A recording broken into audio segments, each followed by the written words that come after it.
Hey there, welcome to your maintenance minute. Let's talk all things fuel additives. Hey Tim, it's getting colder. What tips do I need to know? When it comes to cold weather and fuel additive, I ask that you watch for a fleet message that will be sent from your maintenance team, allowing you to purchase fuel additive on the road that is able to be charged directly to your EFS card. This comes in gallon jugs, whether it be Power Service, Howes, there's many different brands out there. But I do want to remind you that we do not purchase emergency fuel additive. It comes in a red bottle, okay? The regular fuel additive that we need to use comes in a white bottle. 1 gallon typically treats up to 300 gallons of fuel.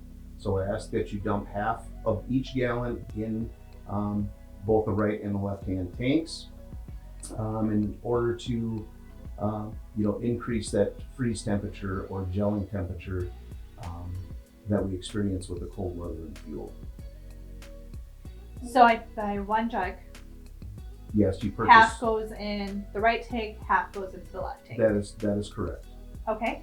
And white jug, not red jug. White jug, not red. Okay. There is no need for our VIPs to purchase the red because, like I say, that is a very potent fuel additive that we use. And do I do that once the winter, twice? How often do I do that?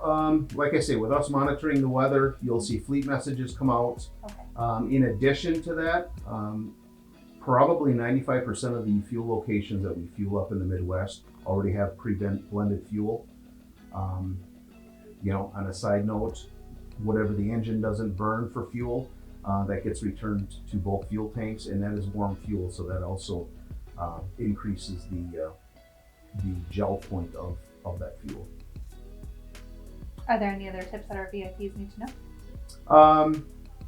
Just related to cold weather, make sure when you're on your off time, you're plugging in your block heater. Separate from your truck and trailer whenever you can and get your tractor up to a building. So you can make that plug-in connection with the block heater.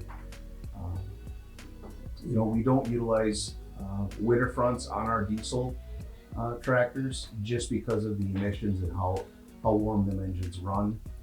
From a CNG standpoint, those tractors do run winter fronts to help maintain that engine heat. So be sure to make sure you're installing the winter fronts on those tractors once we do get into extremely cold temperatures to maintain that heat. If you do not have a winter front for your tractor, meaning CNG, make sure you're reaching out to the maintenance department so we can get one installed on that particular tractor. Awesome. And so obviously we know you're the expert on this topic, but just so others can get a better understanding, when you say gel, what do you mean by that? Actually, what the fuel does is it gets very thick, okay, almost like a Jell-O, and the fuel system cannot pump it through the fuel filters. Okay. Thus, you're starving the engine of fuel, which obviously you're not going to have a tractor that runs. You're going to notice a decrease in power prior to a potential gel situation. One thing you can monitor as well when you're doing your pre and post trip inspections, the majority of our tractors have what we call Davco fuel heaters on our tractors. Okay, they are either located on the right or the left-hand side of the engine. They're a clear dome-shaped filter housing that you can actually see the fuel and the filter in. And if you notice that fuel is starting to get cloudy, that's a good sign that we're starting to get in that pre-gelled state. But that also serves as a heater as well. Okay. That dome assembly is heated. That warms the fuel before it goes into the engine, but it can't keep up when it's extremely cold. So keep a close eye on that as well. And I know you are always going to send that message, but usually, like ballpark, when is it that you start thinking this is a topic someone needs to care about? Once we get into the 0 to 5 degree temperature range, if you know it's going to get below 0 at night, we should definitely look at purchasing that fuel additive, getting it put in the trucks. In addition to that, when you're on your home time, before you shut down, make sure you request a fuel solution so you can get fuel into that truck park the truck with as full of fuel as you can. In addition to that, if you're coming up from the southern states, make sure you do a fuel solution as well to get some blended fuel back into those tanks to mitigate that gelling process. So, Tim, I see the temperature is definitely colder, and I heard you say asking for a fuel solution.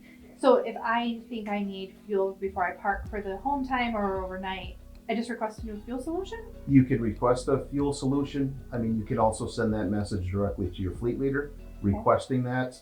And the reason I state that is because the less air capacity that's in the fuel tanks, with that fuel being warm already, it's going to generate condensation. That condensation will sit at the bottom of the tanks. When the truck is shut off, obviously everything's going to get cold and it's going to freeze at the bottom of the tank. So if we can keep the fuel capacity as high as we can to mitigate that airspace and that condensation generation, it's going to be very, very beneficial. Awesome. Are there anything else that you want to touch on? No. Awesome. Well, thank you guys for joining this Maintenance Minutes all about fuel additives with your tractor. Thank you.